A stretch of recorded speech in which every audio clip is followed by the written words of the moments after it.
நான் பிறருக்கு உதவினேன், ஆனால் எனக்கு யாரும் உதவவில்லை என்ற எண்ணம் ஒரு தற்காலிகமான உணர்வு.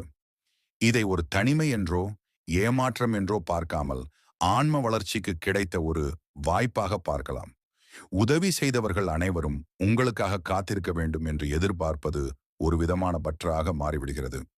பற்று என்பது ஆன்மீக பயணத்தில் ஒரு தடை. இந்த பற்றை விட்டு விடுவதற்கான வாய்ப்பைத்தான் இந்த சூழ்நிலை உங்களுக்கு கொடுத்திருக்கிறது. நீங்கள் உங்கள் இதயத்தை திறந்து மற்றவர்களுக்கு உதவி செய்யும் போது அங்கே கர்ம வினை உண்டாகிறது. நீங்கள் எதிர்பார்ப்பின்றி உதவி செய்யும் போது அது நற்கர்மமாக மாறுகிறது. அந்த நற்கர்மத்தின் பலன் நீங்கள் எதிர்பார்த்த விதத்தில் இல்லாமல் வேறு விதத்தில் உங்களை தேடி வரும். அது ஒரு நல்ல நண்பராகவோ, ஒரு நல்ல வாய்ப்பாகவோ, அல்லது ஒரு நல்ல ஆரோக்கியமாகவோ இருக்கலாம். இந்த சூழ்நிலையை இறைவன் உங்களுக்குள் இருக்கும் உறுதி மற்றும் ஆன்ம பலம் ஆகியவற்றை உணர்த்த ஏற்படுத்திய ஒரு சோதனையாக பார்க்கலாம். நீங்கள் தனித்து நின்று சாதிப்பதற்கான ஆற்றல் உங்களுக்குள் இருக்கிறது.